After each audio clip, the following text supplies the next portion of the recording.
Ladies and gentlemen, boys and girls, Animal Attack April is here. That's right, we're talking about Deadly Eyes, aka Night Eyes, aka The Rats, on Kill by Kill. Well, greetings and salutations, Internet. It's your old pal, Patrick Hill, coming to you once again from the deepest sewers of Toronto, Canada. This is the Kill by Kill podcast, where we are dedicated to celebrating the least discussed components of any horror film, the characters, and the rats who gnaw on them. Today, of course, we will be talking about Deadly Eyes, a movie that has many titles and has many rats on top of it, which is pretty good for a good idea for a rat movie. But of course, there's only one person I trust to keep my baby safe during a rat invasion. The one, the only, Gina Radcliffe. How are you doing today, Gina? I was so certain you were going to say something about me catching you twice just wearing a towel. Well, yeah, that's another way to go. Or who allows me to explain away the presence of another girl in my apartment by saying, "Oh, it's okay. She's my student." That doesn't help, sir. That's not helping anybody.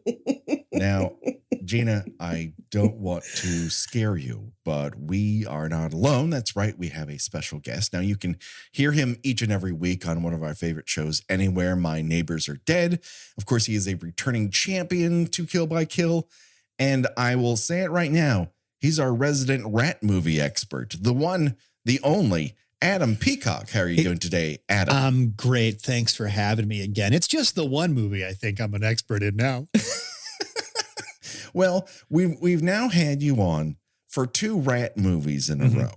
And I feel like if you get 2 of a specific type of movie, it moves you into a certain echelon, a lane within Kill by Kill land. And when at one point, this entire month was going to be called Oops, All Rats. And I'm like, I don't want to waste it all in one month, because we would just run out of rat movies, and then what would I have you come back for? So I'm like, no, let's dole it out. And so I'm so glad you did. So was this the first time that you had seen Deadly Eyes, aka Night Eyes? No, I had seen it before, but I feel like I had watched it in bits and pieces, because as I was watching it again today, certain things stuck out. And Gina, a lot of shirtless Mr. Harris was one of those things. I was like, I remember him having his shirt off a lot, but this feels like a lot. It is dedicated to the idea that he is super hot. And while he's not offensive looking, he's also not, my God, can you believe the body on this fella? That every woman who is within his sphere is like, they can't keep their panties on. They keep dropping to the floor. It doesn't matter what location they're in. You can just hear the slap of them hitting the floor constantly whenever he walks by. Patrick, I love you, buddy, but I gotta disagree. I get it. I get why those panties are dropping. I was into him right away. I get it. Sure. Okay. Well, listen, personal taste being what it is, what works. I don't want to yuck your yum, Adam. No, not at all. I mean, he definitely had like a TV dad kind of thing going on. And if that's something you like, very, very much a Mr. Brady type. So if that's certainly, what you, and not Mr. Brady from the original show, he had kind of the poofy, like Mr. Brady of the Brady Bunch Variety Hour kind of hair going on. And as we know from that show, that was a guy who was down to do a lot. He did a little disco dancing. He did a little like Broadway style singing. So, he was adventurous. This actor did a fair amount of TV. He started on A Murder, She Wrote. He was on an episode of New York Undercover. He at one point he was on something called Blackie's Magic, which I'm not sure about as far as the title is concerned. I think that was actually Black's Magic. Okay. Well, it's spelled out Blackies. No. Well, I mean, it's there's an unnecessary E at the end, but there's no I. It's Black's Magic. A magician and his con man father solve mysteries using a combination of sleight of hand and con games. Sounds amazing. Yes, that is not available to watch on any streaming service that I can find. So if they had a horror episode, we won't be able to add that to TV Terrors. Do you think there was a time when they were making television and it was just whatever profession and then we'll just have them solve mysteries? Yes, it's called CBS for the past 25 years. Yeah, I was going to say, you said there was a time, like that time has not ended at some point. That time had ended. You know what, Gina? You're absolutely right. That time has not ended. We are in that golden halo of whatever you happen to do. If that can also be applied to solving mysteries, you absolutely will be able to get it on the air on one CBS.com or whatever the hell their streaming apparatus is these days. I don't know. At one point, it was called some like LifeTube or something like that. We came up with a bunch of Super Bowl commercials for it, and I don't remember anything about it. A LifeTube sounds like a Star Wars invention. Just stick him in the LifeTube so he'll recover from his stick injuries. him in the LifeTube. He'll survive in space in that LifeTube. I do think it's great though that it's called LifeTube, which is programming. I mean, predominantly aimed at elderly people. Yeah, that's right. Can you imagine trying to talk your elderly parents about how to log into LifeTube over the phone? Buddy, my mom has been trying to get me to teach her how to work a Fire Stick for, I believe, 2 years now. Becky's mom, who I adore and love to death, I'm like, you have an iPhone and I'm going to call you on, via FaceTime. All you're going to have to do is like switch the camera back and forth. Yeah. And getting to the switching the camera back and forth is something unto itself. And then there's just like this out of focus Sony television that I'm trying to piece together where the settings symbol is from across a room. Oh my God. If I had to stop a new nuclear explosion that way, I think we'd all be dead. And maybe we will be because I can't pull it together. It's the bomb or the rats. One or the other. That's your choice. We don't have much of a choose your own adventure because it's just get munched on. No, you could die. You could die like a movie theater riot too. That's true. Yeah. Okay. So I guess up front, if we wanted a sub game, it is die by nuclear explosion or the rats. And Gina, I choose you to go first. I mean, is this nuclear explosion immediate, or like, do I have to, is it possible that I'll end up like dying later, like radiation? We're poisoning? all in city centers, Gina. We're all gonna get it. Oh, then absolutely. I live in godless liberal New York City, so I'm frying like a pork sausage. I'm gonna take that. I'm with Gina. Adam, I'm with Gina. Yeah, there's no way I'm choosing rats because rats sound like a bad fucking time. I want the Lyndall Hamilton like chain link fence death, Right, sure. Yeah, where all that's left is your skeleton going.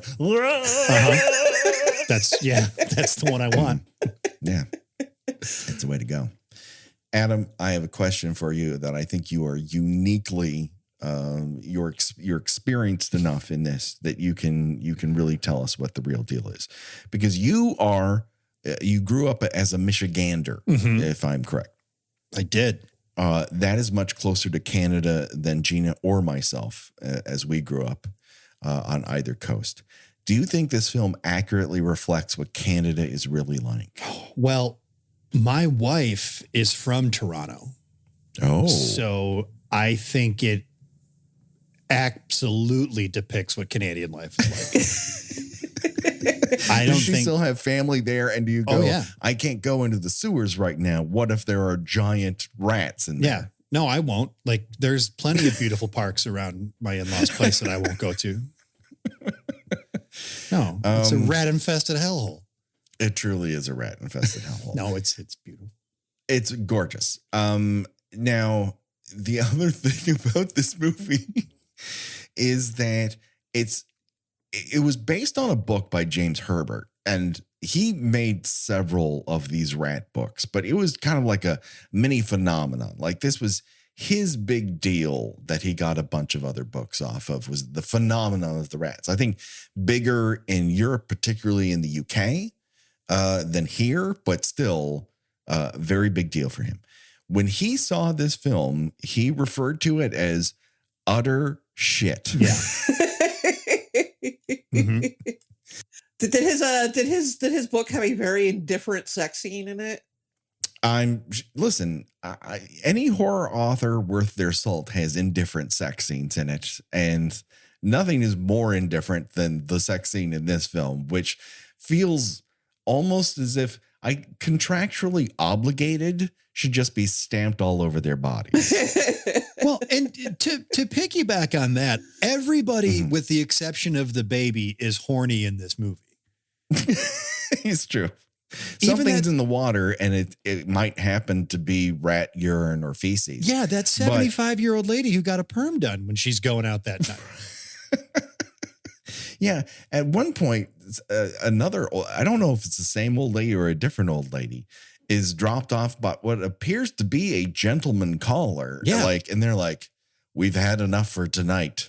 I'd come in, but we're both spent. And he wanders away. Yeah. That's the same. That's the same old lady, I think. Because oh, is it? Yeah, because the date she's waiting for is the poor man who pitched over a railing when the rats were coming after him.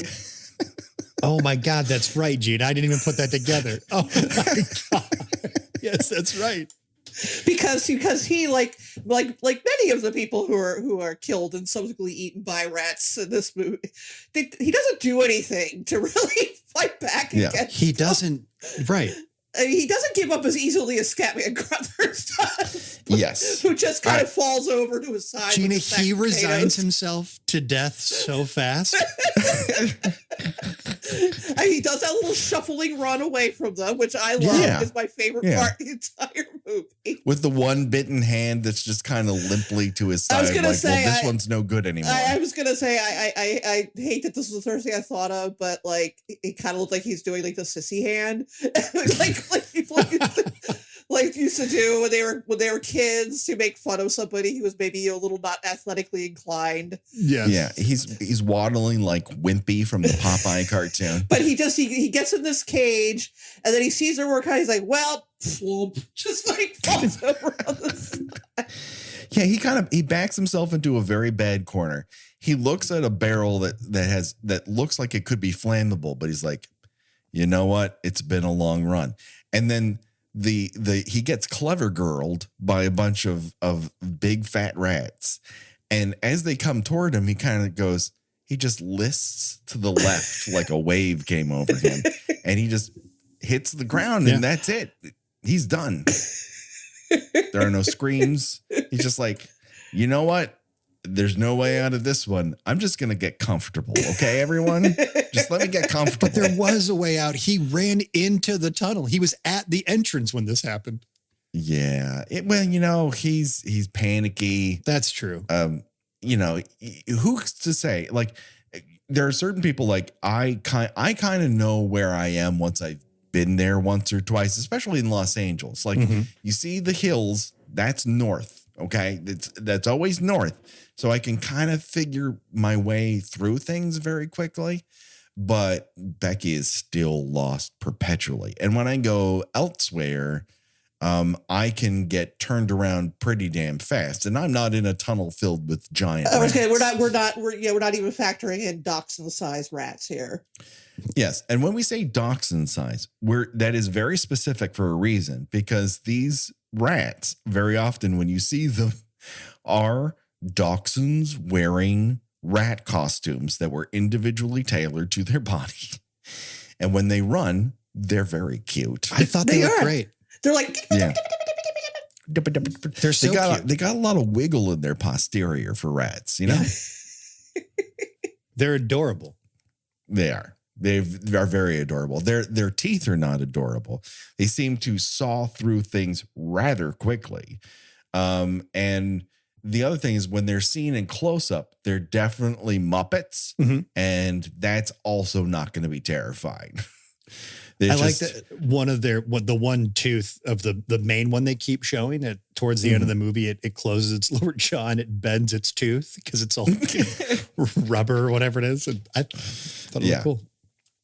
It's so cute, fucking cute. So at the start of this, we're on a school trip to a museum that has a very cool, study hall, and a professor is at the front of this class, a very disaffected youth. And I put youth. I was going to say this school trip, the school trip of 30-year-old high school students. Yeah, very much so. I feel like every movie, Patrick, we top ourselves in having least convincing teenagers. I was going to say for a while that Black Roses, kind of had the Black Roses and Prom Night. I think for a while had the least convincing teenagers, but this is up there. I did not realize that they were supposed to be high school students until later when they were in a school bus. The only one I think that is even worse than this is Slaughter High, but that at least has the excuse that those people come back to a reunion. Like there's a high school, sequence up front, and then 20 years later or 10 years, I can't remember what the distance. It's been a while since I've seen Slaughter High. Stay tuned, everyone. But when they come back, you just like, there's no way these are fucking high school students. They're putting pantyhose over the camera lens, and it's not working. You need to put, I don't know, a lace dress over it. There's not enough mayonnaise in the world to soften those age lines. You can Vaseline your way out of that very easily, but no, it's not working for that crew. In that first Trudy seduction scene in the locker room, by the way, where there apparently is nobody else around. Yeah. I was like, dude, you can go for it. She's 27. She has been, it's obvious to everyone. She has been left back 10 times. Yeah, this is fine. You're not going to get in trouble for this. She started kindergarten at 13. It's fine. Yeah. But so they're having this conference, or not conference, they're having a presentation, and the professor says there are 24 rats to every human being. And I love those odds for these people because they're all going to get eaten at some point. Yeah, totally. Eaten or trampled. Yeah. And all this rat trivia is super weird for a literature and composition class, but I don't pretend to understand the Canadian education system. Is that what he's supposed to be? Is that the class he's supposed to be teaching? It's never stated what class he teaches. Okay, that's what I thought. At one point later in the movie, he goes, "You're going to find out what kind of engineer your dad is," to his son. But there's no indication that what he teaches is engineering or math or history.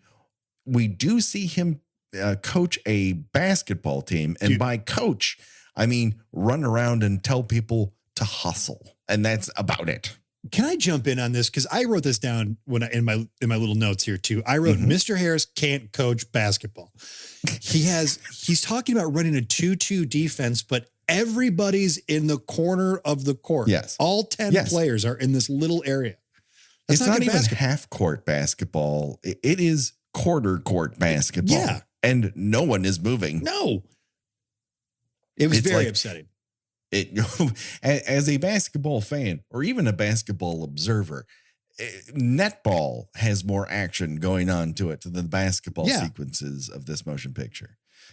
But this Paul Harris is the name of this high school teacher of an indeterminate class. And this film is working very hard to establish 3 things about him. He's A, sexy, B, attractive, C, human, which I think is where it fails most miserably. He does not have human emotions for the most part. When he is twice nearly seduced by this very aggressive female student, he basically does the equivalent of that meme of the girl trying the kombucha, where he's like, no, I can't, but well, maybe, no, I can't. Wait, how much time do I have before I have to pick up my child from my divorced wife? Well, there's crosstown traffic, but I could call her ahead of time. I like the high school classroom. At no point does he ever say to her, can we do this when I have more clothes on, please? He doesn't even try to put a shirt on, Gina, when he's at his house. Yes.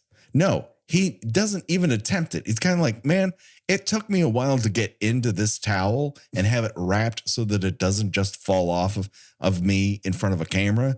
You're going to have to just leave. And Trudy, played by Jean Revave, Lisa Langlois, appears to have been cast as a character whose sole purpose is to be that one student from Professor Indiana Jones's classroom who's written "Love You" on her eyelids, but now she's been given a quarter of the plot of the entire movie.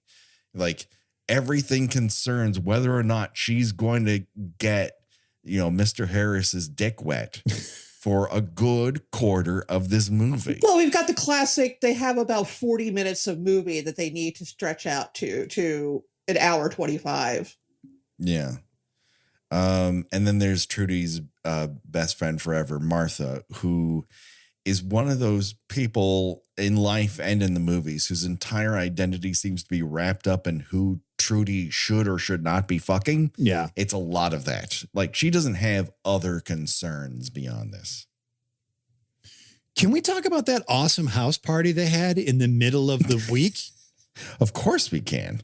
It's vital that we discuss this rockin' party that they're having. Where there's 5 people in attendance. Yeah, and they're all drinking. Loosely. They're drinking beer. They're drinking alcohol at this party. And they're all drinking domestic American beers. Mm-hmm. No Canadian beers are to be found. My question to you both is this movie attempting to cover up the fact that it's in Canada, or it's so incompetent it can't convincingly show you it's in Canada? I feel like they said it was Toronto at some point, but I could be wrong. I mean, I would hope that with the subway sequence, they aren't trying to say that it's New York. Yes. I mean, certainly New York is famous for its trolley car system, its street-bound trolley car system, which this shows with aplomb right after showing you half an American flag on the outside of that museum. That's what I thought too. And I mean, like, all the architecture, it does look like Toronto, Oh, for sure. So it definitely looks like Toronto, but I thought the same thing, Gene, about the subway system trying to be New York, but I'm pretty sure at the end of the movie, when those cop cars are driving to the theater, it's the Los Angeles Police Department logo on the side of the car. Well, it does not help that those police cars are introduced with the same thing. Yeah. Like, I literally said out loud, police squad in color.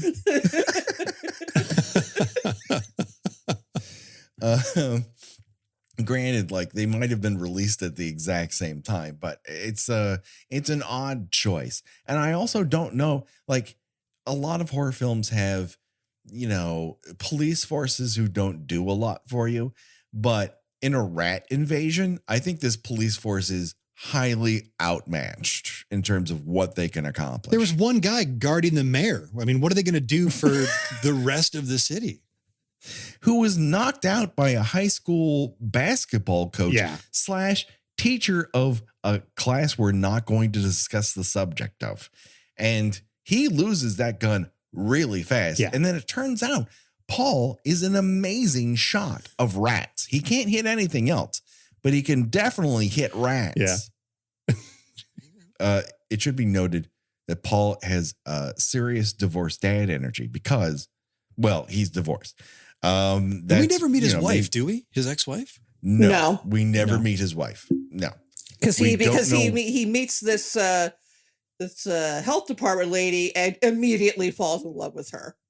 And who wouldn't? She's wearing the sexiest outfits of all time. Yeah. There's the giant black jacket. There's the humongous purple coat. There are the jeans that go up to her nipples. It's all just the sexiest looks you can possibly put on when film. She kidnaps his son, she has a very beautiful blue jacket on at the end of that. She legit kidnaps a child and say, I'll bring him back later. And he's like, but I'm in a towel that I can't get off of my waist. This is your son. Like, you had a son. Now you don't. I hope your ex-wife doesn't mind me taking your son on a train ride to Ratsville because that's where I'm going, baby. If she finds out about this, it's done. Like, you're going to lose all custody of this kid. Oh, no. He should not have custody of that child. He's very inconsistent with how he's raising him. And he's like, I don't want you to watch television. He's like, well, I'm watching it. And then he walks out of the room, looks back and goes, you scamp. Yeah. No, you have to have some fucking authority. Either the kid can watch television or can't. Why can't he watch television while you're in the shower / fucking your student? I was going to say, yeah, that lighthearted comic moment. The very next scene is, there's a half naked teenager in my bedroom. And Lisa Langlois in that scene is wearing the most beige lingerie set I've ever seen in my life. Like, she is wearing lingerie the color of sand that's been bleached in the sun. Well, it matches with her hair color. She's very beige. She's very beautiful. She's an attractive lady. Don't get me wrong. I want to say we've covered movies where she's been in before. I just can't remember what she was in. She was in Happy Birthday to Me. She's in Happy Birthday to Me, and she's supposed to get an axe to the head, and then they cut it out at the last possible second. You're absolutely right. She's also in the Class of 1984, which we have not covered. But I think it takes an incredible amount of confidence to seduce somebody by bending all the way over to show your complete butt and your butthole to everybody. Hats off to her, because that takes a lot of gusto. Yeah. After a certain age, you just can't do that anymore. You're trying like, oh God, hold up. Oh. Well, you can make it down. You might not make it all the way back up. That was the part where I thought Mr. Harris might crack right then. It was like, he might give it at that moment. He's at least a little bit more resolute than he is in the locker room, for sure. Which he's there. She kisses him, and your reaction, you would think, would be to go, I'm sorry, but this is inappropriate, or listen, I don't want to tell you what your feelings are, but we can't do this. It's not right. He takes about 10 seconds of deep kissing before he's like, probably not. And I don't know how you guys felt, but I thought he navigated that pretty well up until the kiss. You know, he's talking about crushes turning into loves, and it can happen if both people want it. And I was like, he's doing a great job. And then he starts making out with her. I mean, the only problem with that is that he is almost entirely nude during this conversation. That is absolutely correct. Yes. Yeah. He is so nude to that fact that when he finally goes, listen, we can't do this. We certainly can't do this here. She's like, well, we're going to do it eventually, and walks away. He goes to undo the padlock on his locker, and it makes a big bang noise against the metal locker. But you don't see his hands. And the first thing I thought is his dick just hit that locker. I mean, he could just kiss her. There's no way he isn't absolutely aroused at this moment. Yes. Like he says to himself, willpower. Yeah. And it's like, look, willpower not to come right there, or willpower to send her away. If I can just get home so I can jerk off, this is going to be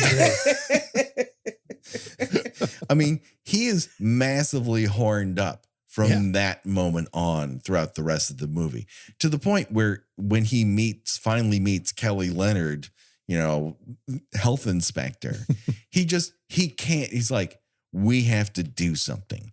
The two of us, we've got to go somewhere. We got to do something. And then he falls into, I wouldn't say bed, because they make love in front of a fireplace. And then the love is so good, they fell asleep there all fucking night. Yeah. Now, I don't know about you two, but if I sleep on the floor all night, it's going to be hard for me to get up.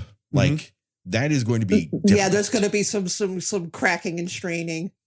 Yeah. I can only imagine the bruises that I might procure, or, if God forbid, if I slept on an arm or something like that. Like, that fire went out.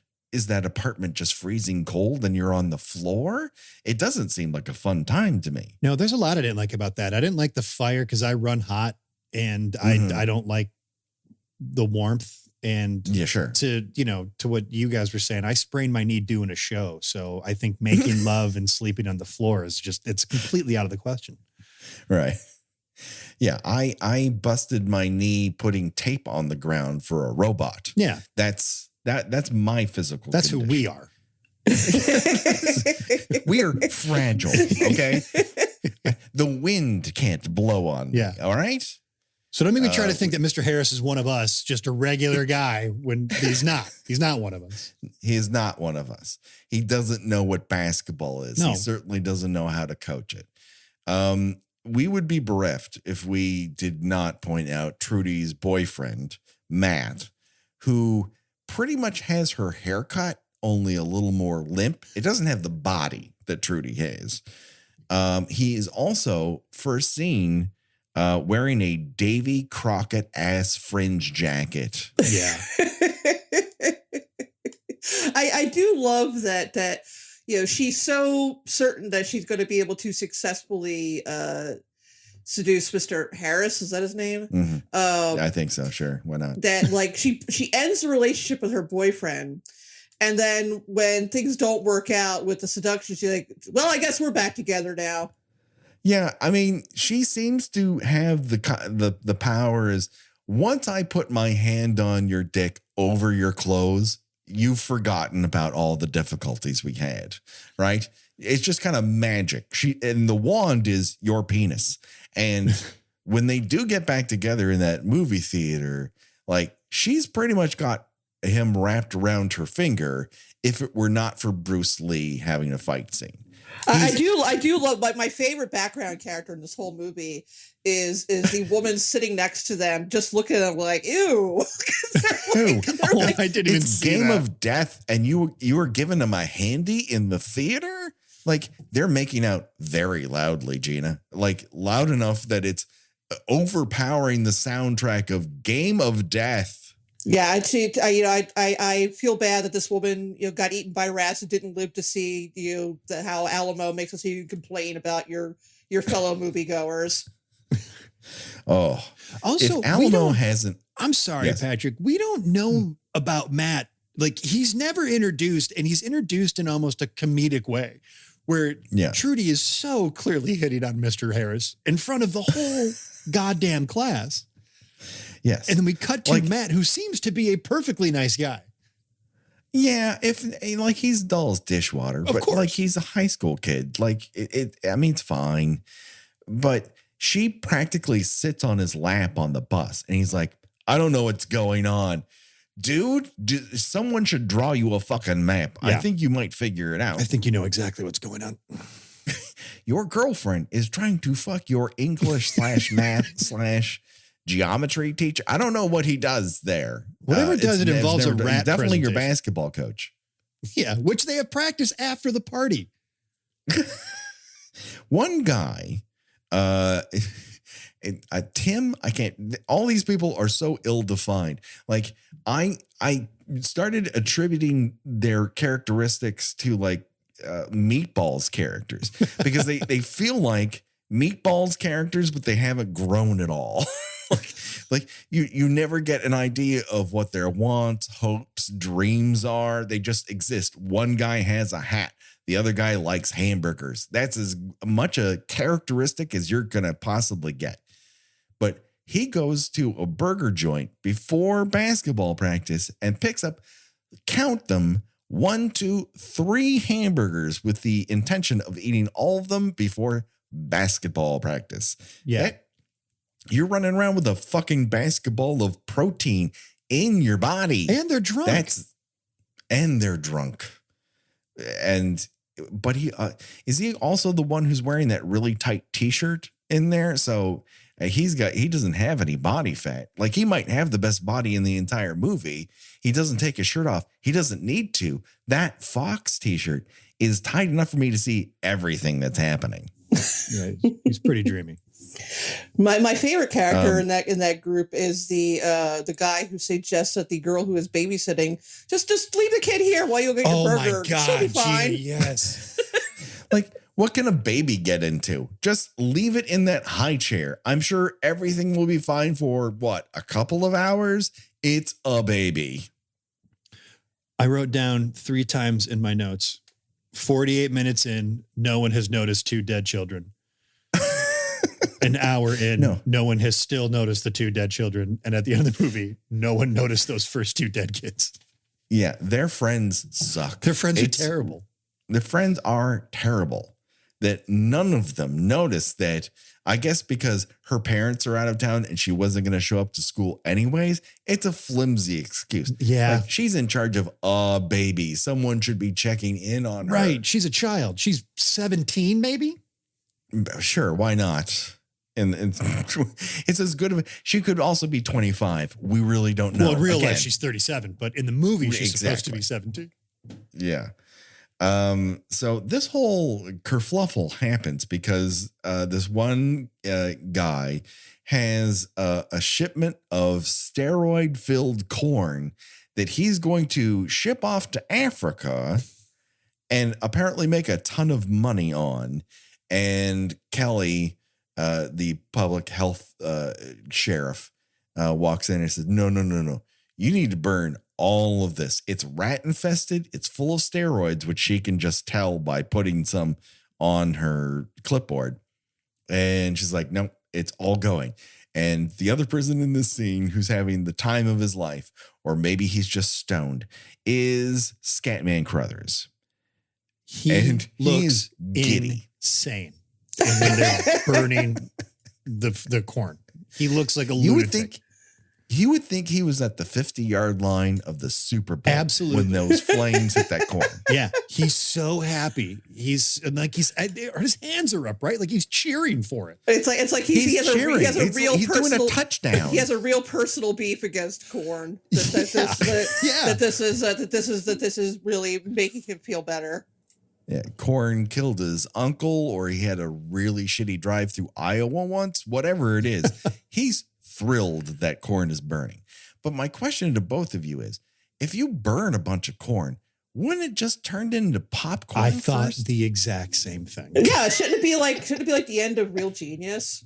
Yeah. Yes, exactly, Gina. This movie should be like the end of Real Genius. I would love that this movie, instead of like seeing Scatman Crothers just give up entirely and fall over like a sack of laundry, if he just rolled down a mountain of popcorn going, wee, wee, it all worked out. I knew it was right all along. So it's like smash cuts from her saying like, hey, this corn all has to burn. And then it's nighttime and they start flamethrowers on top of these corn things. And immediately the title card goes up and it says, Night Eyes. And I'm like, well, wait a second. Hold on. What is the title of this movie? Which is the better title? Deadly Eyes or Night Eyes? Wasn't there another movie called Night Eyes? I feel like there was. Yes. It is an erotic thriller. Whenever we go back to After Dark, the Night Eyes trilogy will probably come up. But they don't involve rats in any meaningful way. They do not involve rats, to my knowledge. It's been a long time since I saw them on USA Up All Night for me to accurately say whether or not they involve rats. I'm trying to think about like Deadly Eyes or Night Eyes better. Yeah.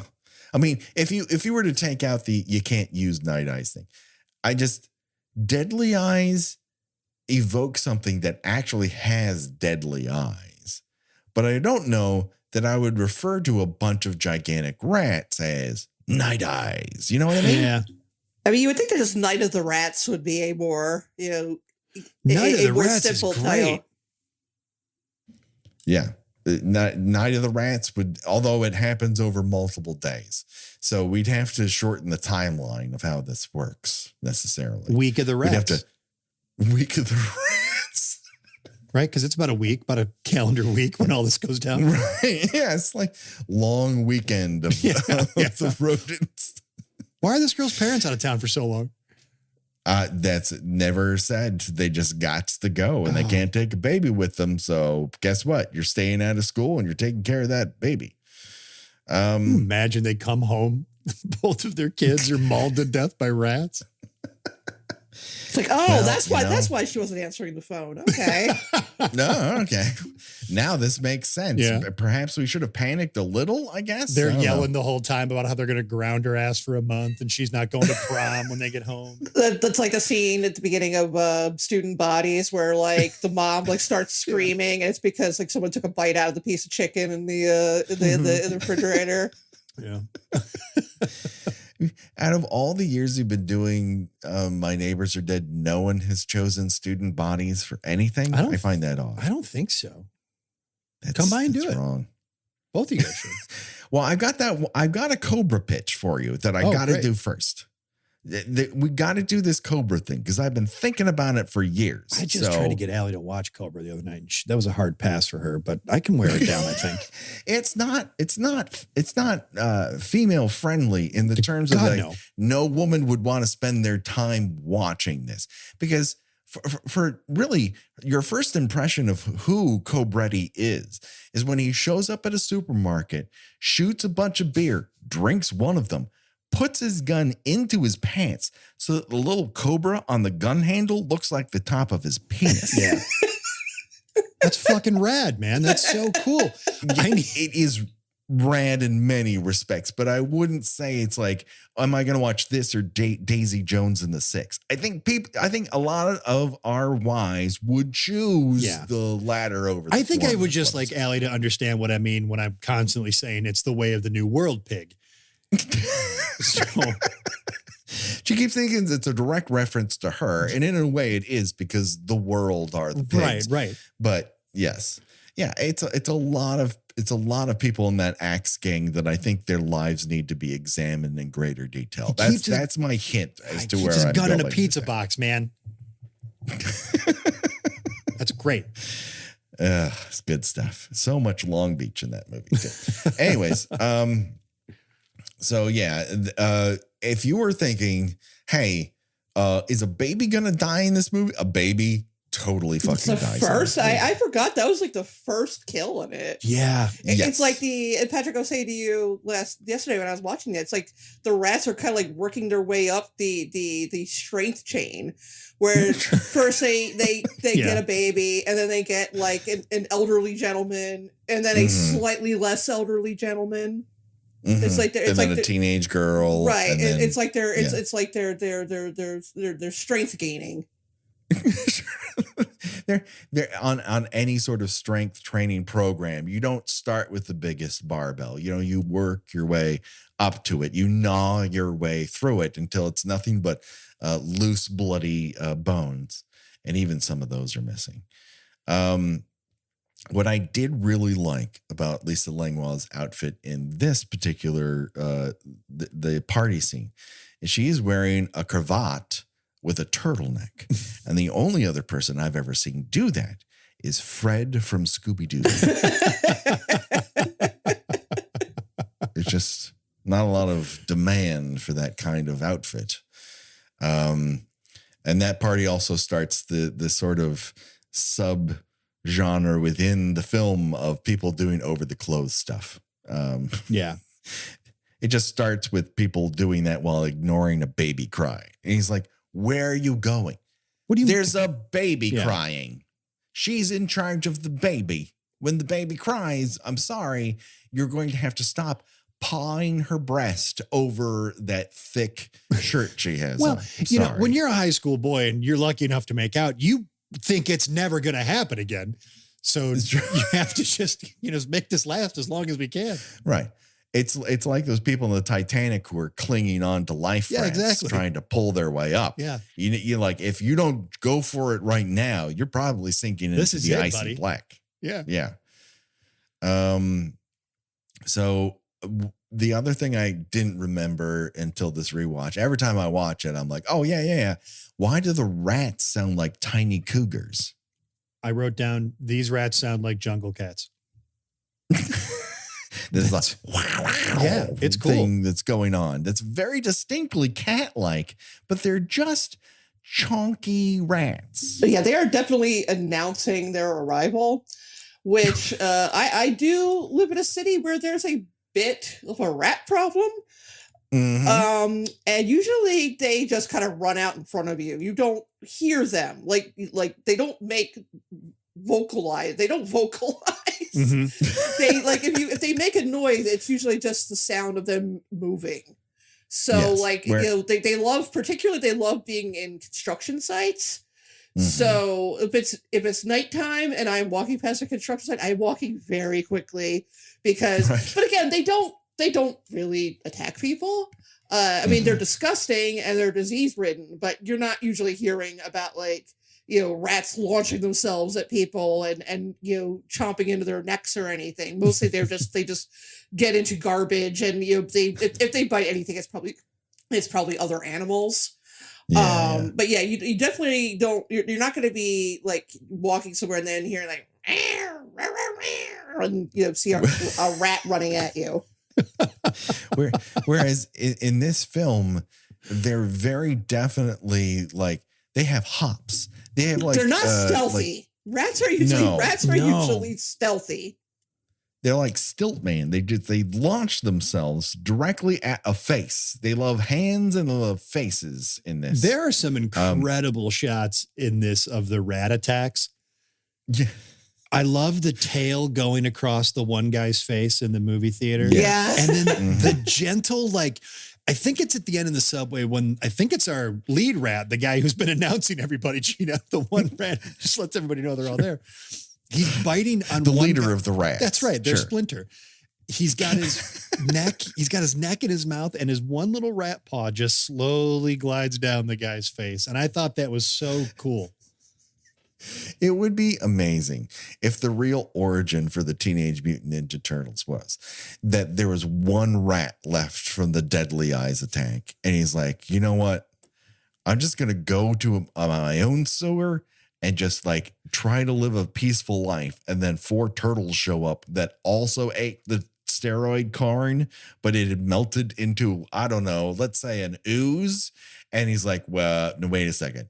I think we might have something. Patrick, here. this makes a lot of sense. People, why don't we fight some crime and bring around a reporter along all the time? Right. And the city's it's going to be in shambles because of all the rat attacks. So this would be the perfect time for Shredder and the Foot Clan to take over. I mean, they would move right in. Totally. In that chaos.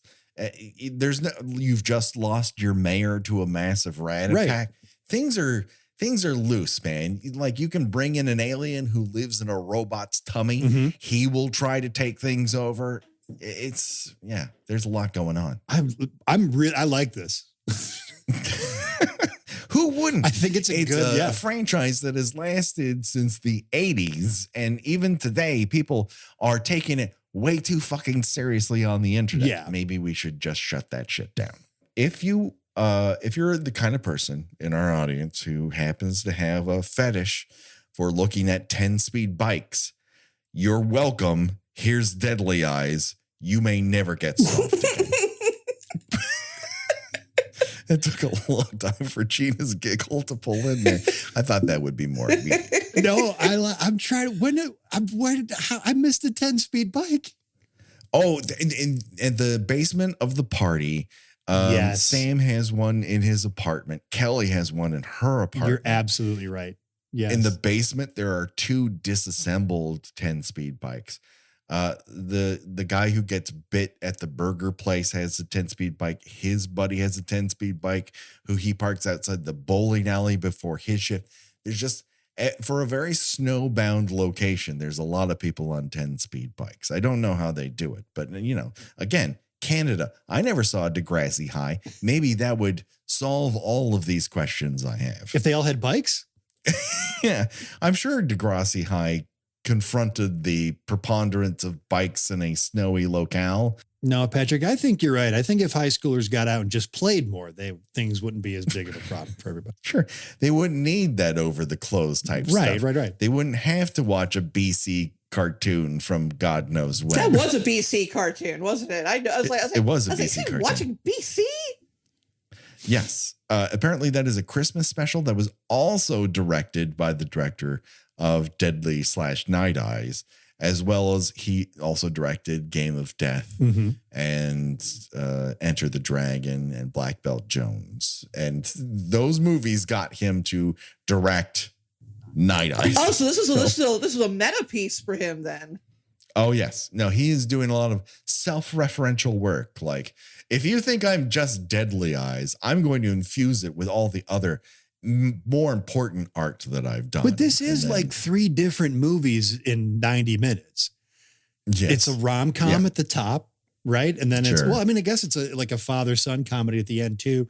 And I love the Ross and Rachel thing at the end when the will they won't thing. But also when she catches him with the girl when Trudy's in the apartment. It's that whole scene from Friends when psychopath Ross is trying to hide that one girl that he slept with. You have a lot of encyclopedic Friends knowledge. Look, I was unaware that you were holding on to this in the recesses of your brain. I'm a huge Marta Kaufman fan. Understandable. Paul gets almost seduced in the shower. We talked about that. Oh my God. You think it's weird that we haven't talked much about the rats? Well, the rats are either these Dachshund, puppies bouncing around, crawling over people, or they're puppets launching themselves at throats. I can't say that they're characters outside of the one lead rat who's wearing a leather jacket, leader of the pack, this rat. He's a Danny Zuko of the rats. He died playing chicken with another rat in their cars. Just constantly putting his hand through his hair when someone else goes to touch him. Oh. Doesn't allow you to touch him. That's the whole thing. Henry the Gigolo, we kind of covered. His death is a little sad in that he's just minding his own damn business walking through the park. He's walking very jauntily too. He's like, hey. Well, he's just gotten lucky, with a nice gal. So he's got a spring in his step, and business is good. With a punim like that, he's going to do just fine. But then when a rat basically was hamstring him. Yeah, they really do. They're like, yeah, they really do. He will never sprint in the Olympics again. No. So he hobbles over to what he thinks is like somewhat safety. And then he just topples over himself down into this stair system out of nowhere. And the rats just cover him up. So that's how I'm going to go. I just oh know man. That's not going to be my choose your own death venture, but I just feel like that's going to be how I go. Gina, I don't want that to be true, but if it is, I'll know she would have wanted this. She's happy with this. Paul's kid is introduced as he is out of breath, lumbering with him through the snow as the kid makes choo-choo sounds. And so I'm like, whoa. Choo-choo? Is Jason Voorhees near? No, it's a different choo-choo sound. He's just obsessed with trains. This will only matter at the end of the movie. But when we do see Paul's apartment, it is covered with his son's drawings. Did any of you pick up what his son's name is? Because I did not. Jay. I just assumed it was some sort of generic 80s boy name like Scott or Jason or something like that. Oh, yeah, you might be right, Gina. I thought, maybe it was Jason because I thought it was Jay and I misheard it. But I think you might be right. Yeah, this is Jason.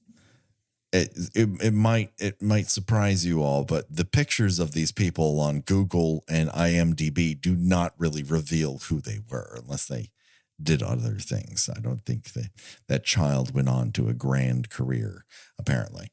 The child got hit by a train. If I were to say that anything was truly scary in this motion picture, it is the reveal that in Kelly's second walk-up apartment, the stairwell up to her main floor is covered in puppets. Oh, yeah, that was super weird. Yeah.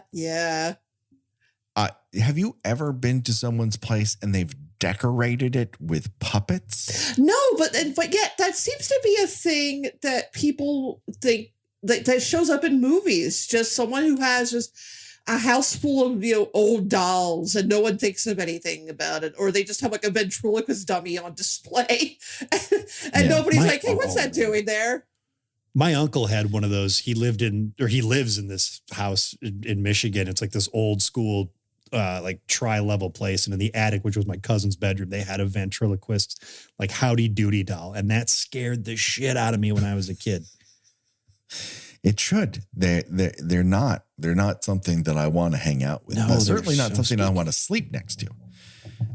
My Aunt Joan, whose name was not actually Joan. I'm not sure why we referred to her as Joan, but we did. She has a place down near San Diego, and we went to go see her a few Thanksgivings back. And she's like, why don't you stay over? It's a long drive back up to LA. And we're like, oh, okay. And she goes, here's our spare bedroom. And it was filled to the fucking gills with dolls. Oh, no. And I'm like, I don't think I can do this. Yeah. This is the worst bed I've ever slept on. Like, no human being has ever slept on this. Well, you know what that mattress was stuffed with? Doll hair. Probably someone else's real hair cut up to be stuffing for dolls. I thought it was a bunch of rats. But then if you think your mattress was full of rats, you would think it would be slightly like a waterbed or a little bit of a massage. That makes it worse. I don't know why. That's gross. So Paul meets Kelly in the middle of the park. She's jogging. He's huffing his kid around. And they don't even exchange numbers. They're just like, hi, I'm Paul, I'm Kelly. And she looks him up in the fucking yellow pages or white pages. I don't remember how the pages work.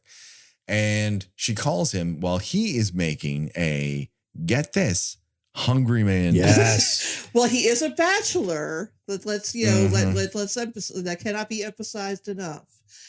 Yeah, yes. He's immediately in love with her, and she's kind of mildly polite to him.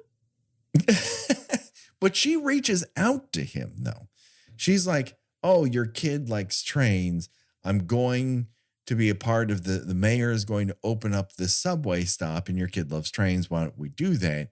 And then she's like, also, do you want to get dinner tonight? So like, she is inviting him into this.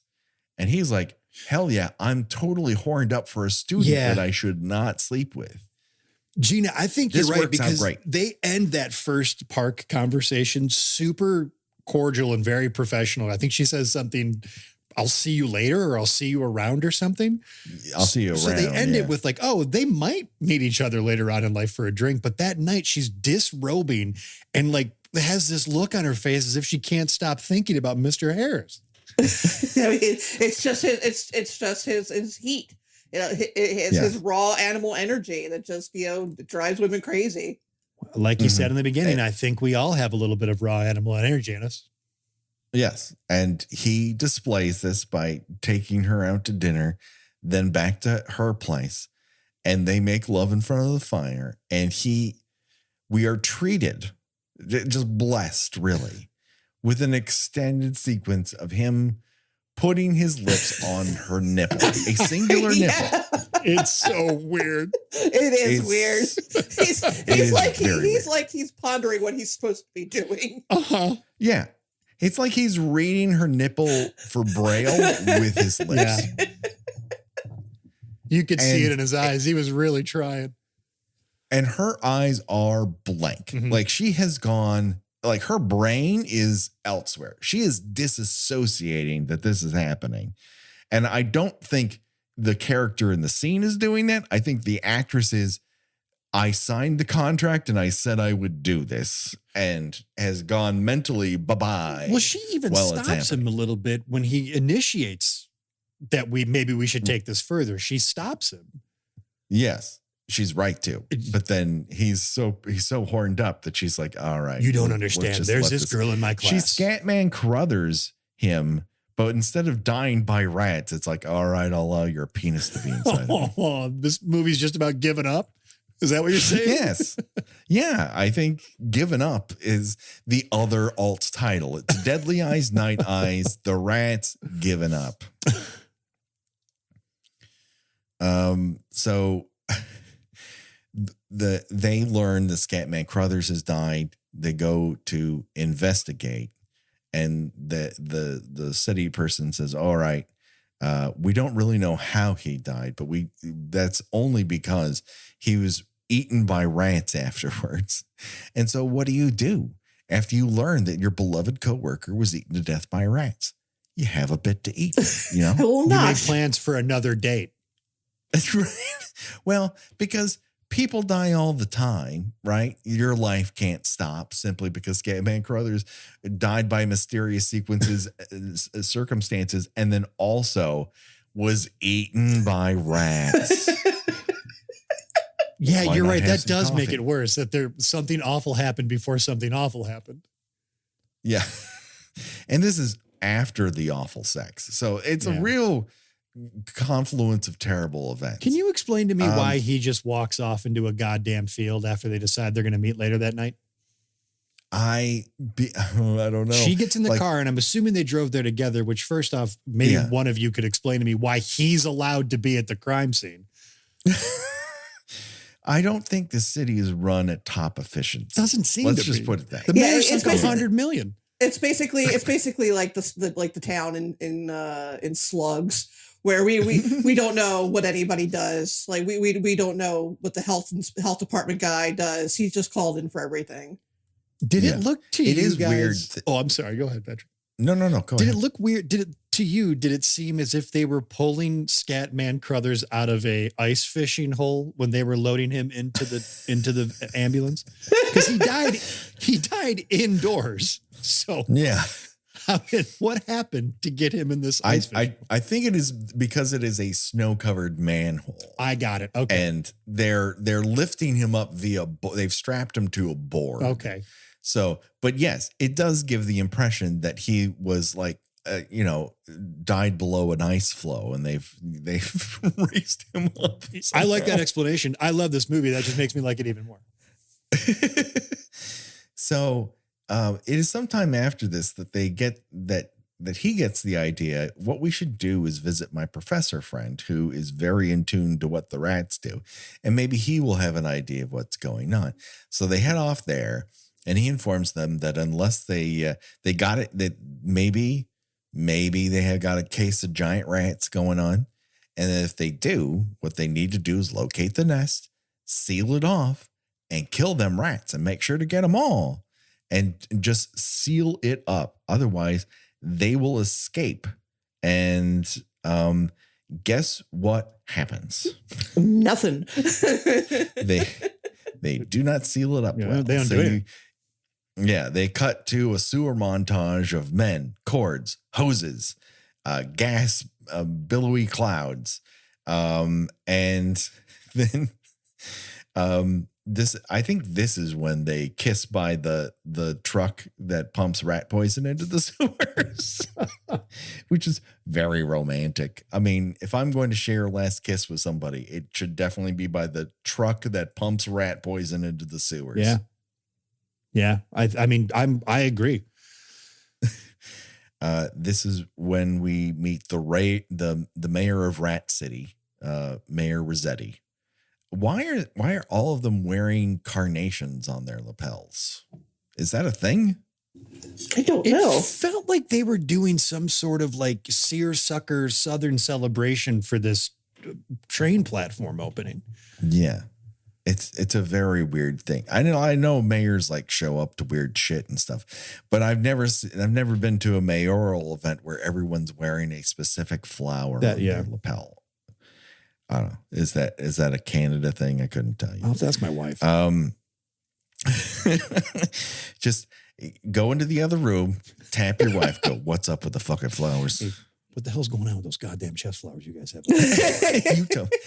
Listen, we committed to one another. We said we would honor and be honest with one another through good things and bad, and I need to know what's up with those fucking flowers. Because we don't do that shit here in the States. And when I see it, it makes me irrationally angry. And so when Paul gets back to his apartment with his son, who he's picked up for this event later on, the kid plants himself in front of a TV, and Paul walks in to take a shower, and in his bed is Trudy, who's like, listen, it's time for our private parts to meet. And he's like, Jesus Christ, I'm not into it. You got to leave. And as he escorts her out the door, guess who's in his apartment sitting on the motherfucking couch? Kelly, who does not buy his excuses that there's nothing weird going on here with my student with her zipper all the way down and I'm in a towel with a heart on. She's so mad she kidnaps his son. And they had just had sex the night before, right? Right. Yes. But she gets it because Paul is such hot slab of meat that there's a lot of competition. And you can either go, well, I'm not into that, or I kind of signed up for it with his amazing nipple sucking technique. He's probably made his way through most of the yearbook at this point. I don't know. Anyways, I'll take his child. He'll see his child later. Kelly's a cool lady. Fine. She is. She plays it way cool. So she escorts a child that is not her own with a little choo-choo hat on to this train station opening. And we learn through various moments in this train opening, scenario that Mayor Rossetti is a dink. I'm sorry. I know I'm not supposed to use really harsh language, but to me, he's a dink. Okay? It's just a dink. I think you're right. Trudy and Martha go to the movies where Trudy gives Matt a lot of over the pants action. Then there's this other friend, and is that Skip who wears the hat? I don't remember. I don't remember who any of these people are. Skip's the dork, right? Skip's the dork who has to work at the bowling alley. Yes, he's the dork who works. Which also good for that kid for mustering up the courage to ask out what's her Martha? Yeah, Martha, yeah. Yeah. Yes. And she's into it, which I don't think she should be, but no. I don't know why she's waiting on this doofus, but he gets held up at ladies bowling night at his bowling alley. And something is stuck and he has to reset the pins on lane 5. But when he goes back there to reach into the bowling pins, there's a bunch of rats and they at him, but good. That's my second favorite character in this movie after the lady giving Trudy and Matt the stink eye at the theater is the lady who picks up the ball. She's like, What the hell? Gina, that is such a great, oh my God, I love that woman. Because what is up with that ball? You sent it down pretty much dry, and then it comes back with blood on it. I would love it more if there was like actual just fingers stuck in the finger holes already. I think that would have been even better. See, there you go. Well, there's a bunch of scenarios you could definitely go through that I feel like are just too expensive for them to do. A is instead of a ball coming out, rats come out. I just feel like rats should be coming out of those holes. Second is fingers in bowling ball, which I think is a great pull. The other is just send his head back with the hat on. That has to have been done in a horror movie at some point, right?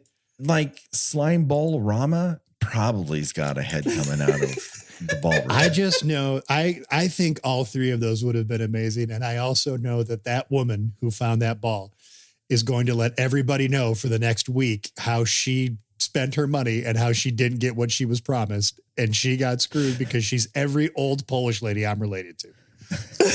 Listen, our bowling league spends a lot of money in this. Like the least that they can do is not return my ball with a bunch of rat blood and human feces on it to me. How was your bowling trip, That is not Leanne? okay. Oh, let me tell you. She's right. The fries aren't even good there. They always come out soggy and they're not crisp at all. What are we paying for by bringing our league there all the time? But then why Let's order just go them? to Ball-orama on the other side of town. Now with the new train stop, like we will get there in half the time. We don't even have to drive. Yeah, she's definitely going back and asking for like a free pass or something for her ball being covered in blood. Yeah. So at the movies with our teen characters are the ones that are left. All hell breaks loose, and it starts with Matt reaching for popcorn and ending up getting his hand bit, and then his ankle gets bit and his other hand gets bit, and everyone starts screaming and everyone's getting bit, and a rat launches onto a hand, and there's multiple people who are getting rat attacked, and then panic ensues and everyone starts running, and they go down the stairs, and Martha gets defenestrated through a window, and Trudy gets trampled to death. Mass hysteria, dogs and cats living together. That's what dogs and cats wearing rat costumes.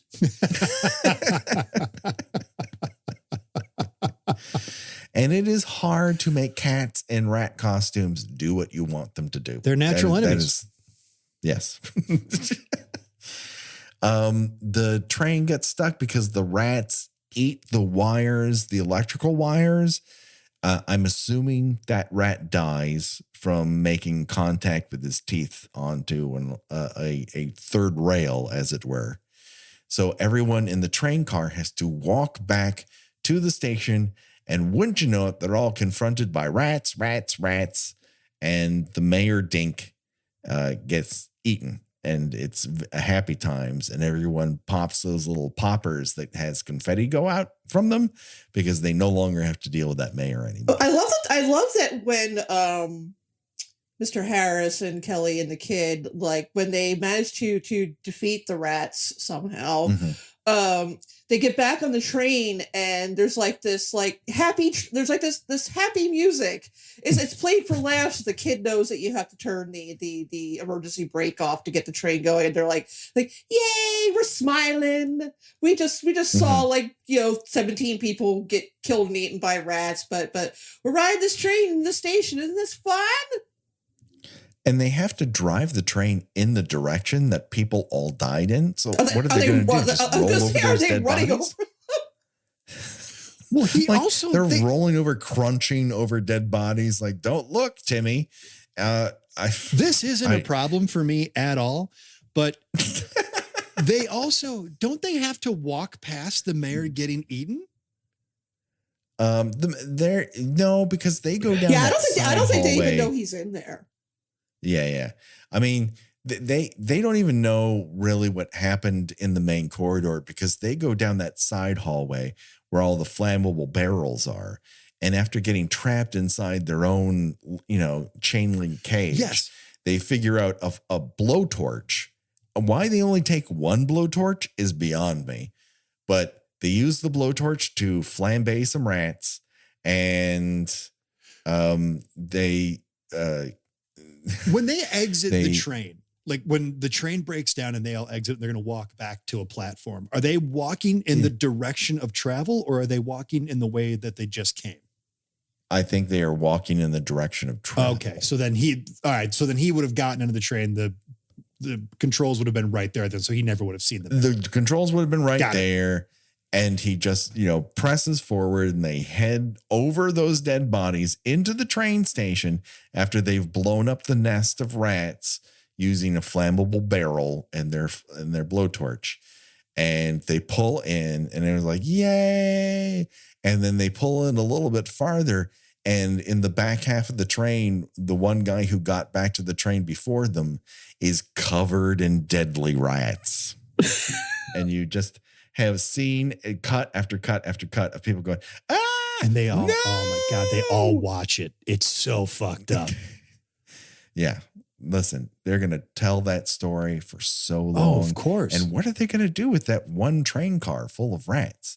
You can't just burn it. They spent a lot of money on that train. Well, Patrick, I mean, I don't mean to be a stickler, but they spent $100 million on this train, and this platform. Of the taxpayers' money, no less. Right. You can't just burn it to the ground. But that brings us, of course, to Choose Your Own Death Venture. And that is where we decide of the many chewing deaths in this motion picture, which one would you die from and why? Now, it's a big you know, the big thing here is you could die by rat, or you can get pushed through a window, or you can get trampled to death. Those are kind of your big three choices. And so, Adam, you're our guest. I choose you to go first. Jesus, this is terrible. All three of these are not very good. I think I'm going to say I want the effect. I want to get chewed to death by rats. You came here to see rat chewing, and you want to get what you paid. Yeah, hands, feet, neck, just go nuts. But sooner or later, they're going to hit an artery, and then you're just going to go bye-bye. So why not? Sure. Yeah. That makes perfect sense.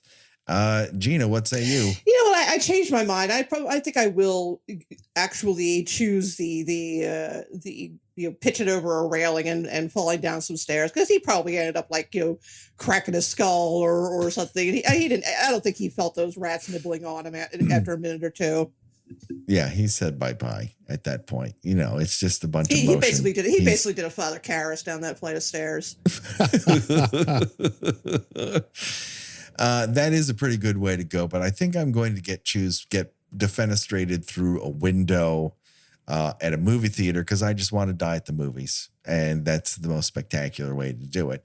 Those look like some very inappropriate theater windows for whatever reason. It looks stained glass. It looked like a window you'd see in like a fun eatery. Exactly. Someplace where they have license plates on the wall. You know what I mean? Exactly. Bubba Gumps. Yeah, exactly. Someplace where you have to flag down a waiter by changing the license plate on your table.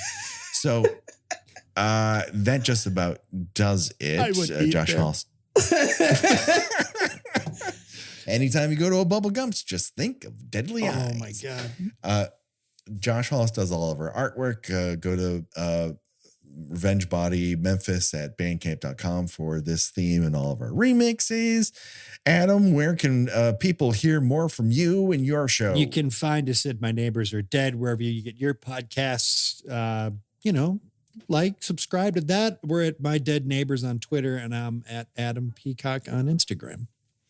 Yes, do it. I cannot recommend My Neighbors Are Dead enough. Thank you, buddy. One of my favorite improv comedy podcasts on the entirety of the internet. And I love the show and what you guys do there. It's a lot of fun, and a lot of funny people come through.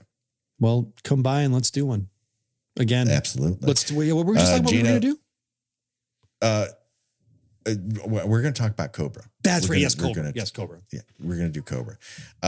Gina, where can people find you on these here internets? I write about movies and television at thespool.net. I also have a Substack in which I write about movies. That's GinaWatchesThings.substack.com. And I am on Twitter for however much longer it lasts in these waning days under Gina Does Things, and on Instagram under the same name. Do it today. You can find us on all the socials, and of course on our Patreon, where we're doing lots of fun stuff as well, including Chat by Chat, our special bonus episodes, and we're watching Friday the 13th movies and talking over them. Next week, there will be more Animal Attacks April, as we do every single year that we thought of it. And that just about does it. But don't worry, folks, the body count will continue for myself and for Gina. Bye-bye, everybody. Bye.